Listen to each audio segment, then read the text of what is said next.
Some people think an adun just sits back and relaxes. Datang majlis, potong ribbon, makan minum, salam-salam, sembang-sembang, and then take photos and selfies. But all that is just for show. Bukan kerja sebenar mereka, okay? Welcome back, everyone. Today, we look at the real reality. Because, like it or not, the work of an adun, your state assemblyman, is never done. Some people think the adun shakes legs all day, attends events, cut ribbons, take photos, visit museums, smile for the cameras. But that is the visible part. It is not the real job. And in Malaysia, many people still do not fully understand what an adun, what their state assemblyman actually does. And first, you must understand this clearly, okay? An MP and an assemblyman, the adun, they are not the same. Bukan sama, ya? An MP handles national matters, parliament, national laws, federal budgets, defense, immigration, national policy. But the assemblyman, the adun, he handles state and local matters, things like land, floods, drainage, welfare, housing complaints, roads, water issues, community tensions, local development. An adun is also the closest level of government to the people. When systems fail, he is often the first point of contact. People do not call parliament first. They call the adun. Bila hidup rakyat bermasalah, mereka cari adun. Bukan bila semuanya berjalan dengan lancar. Tapi bila ada banjir, bila rumah rosak, bantuan lambat, kampung terpinggir, keluarga dalam kesusahan. Ini semua datang kepada adun. A hard-working assemblyman, he doesn't really have much free time. His phone never stops ringing. Morning, flood complaint. Afternoon, welfare case. At night, hospital visit. Midnight pula, water disruption crisis. And his constituency office becomes more than an office. It becomes a complaint center, a welfare desk, apa lagi ya? A crisis coordination point, mediation space between agencies and people. And the rakyat, the people, they approach him when life goes wrong, not when life is easy. They approach him when a widow cannot get aid, for example, when a family loses a home in a flood, when a temple faces demolition, when the orang asli village loses water access, or when the farmer fears eviction, or when the housing block has broken lifts for months on end. And in most cases, the adun is not solving everything alone, because he is pushing the system. He becomes the link between people and government machinery. He calls up departments. He follows up cases. He pressures agencies. He escalates issues. And he calms tensions, keeps problems from being ignored. Even when he cannot solve it directly, he can still move it forward. Adun tu, diorang ni bukan ada kuasa penuh. Dia bukan boleh ubah semua benda. Tapi dia kena tekan sistem tu. Dia kena kejar jabatan. Dia kena pastikan kes tak hilang. Kalau dia tak buat, ramai rakyat akan terbiar. And so the adun, he escalates the case. He pressures the authorities. He connects residents to agencies. He secures temporary aid. He brings media attention. He prevents cases from being ignored. All that matters.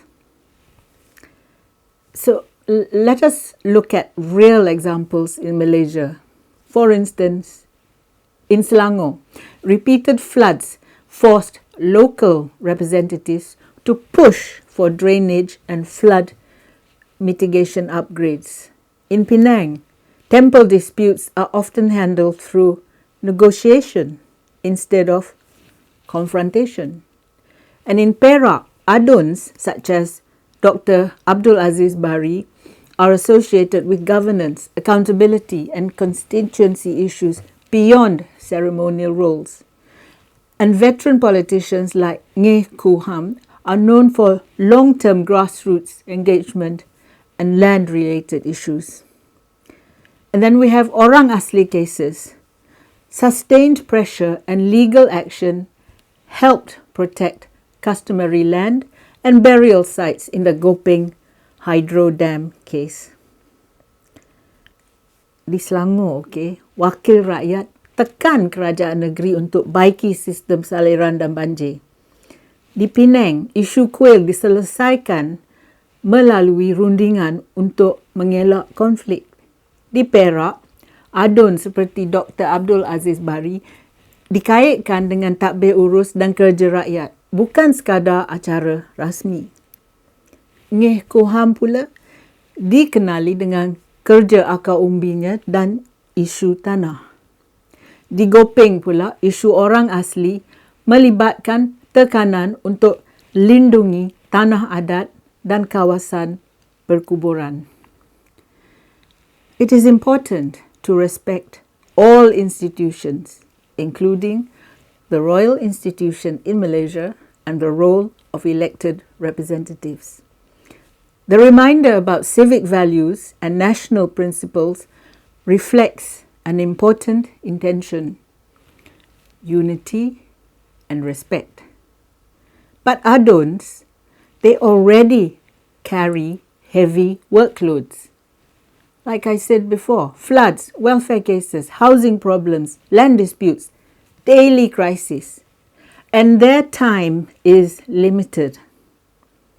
Every hour spent on travel or repeated ceremonial visits is an hour not spent helping residents who need urgent support. This is not about disrespect. It is about priorities. Yes, symbolic duties matter, but they must not weaken real constituency work. A balance is needed between symbolic duties and ground-level service. For the adun, there is constant pressure from real people with real problems. His is not a glamorous job. There are no cameras, there's no ribbon cutting, there's no applause. But what he does affects real lives. And this is the important point. I would rather have my assemblyman spend time solving drainage problems, handling welfare emergencies, visiting flood victims, dealing with housing complaints, helping struggling families, rather than him spending excessive time visiting museums, attending launches, or walking through tourism events for photographs. Ceremonial events are part of politics, but they are not the heart of representation.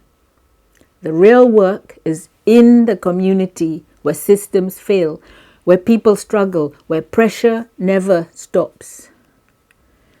Jadi kan, rakyat tidak ingat siapa paling banyak hadir majlis. Rakyat ingat siapa yang datang pada waktu mereka susah. Siapa yang jawab telefon? Siapa yang bantu bila banjir? Siapa yang tekan jabatan bila tiada tindakan? Sebab itulah kerja seorang adun bukan kerja yang selesai. ia kerja yang berterusan kerana masalah rakyat tak pernah berhenti. So what do you think? Komen di bawah elok-elok, okay? Thank you for watching. Jumpa lagi. Until next time, the work of an adun is never done. If you like my videos, please press like and subscribe to my YouTube channel. Please also visit my Patreon channel if you wish to sponsor me. Thank you.